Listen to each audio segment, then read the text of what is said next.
بالنسبه للناس اللي كيقلبوا على دي فورماسيون ولا دي كور، يمكن لك دير اي فورماسيون فابور في هذا السيت هذا. ها هو classcentrale.com.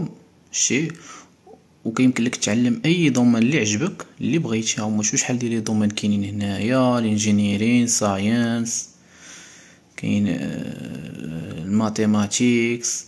تقدر تعلم ماركتينغ ديجيتال، اي حاجه. وباش كدير وكتقدر تاخد حتى سيرتيفيكاسيون. يعني تقدر تجي هنا مثلا تورك على ديجيتال ماركتينغ، ياك؟ كتجي هنا هاهي كاينه ويت سيرتيفيكيت كتورك عليها فري كورس صافي. وهنا كيبروبوزي عليك كاع لي فورماسيون كلشي فابور وبسيرتيفيكاسيون. انت مثلا يونيفرسيتي اوف إلينويس هنايا، عاوتاني فوندامونتالز، وكاع لي فورماسيون اللي كيبروبوزي عليك معترف بهم. يلا ما تبقاوش تخلصوا باش تاخذوا شي فورماسيون.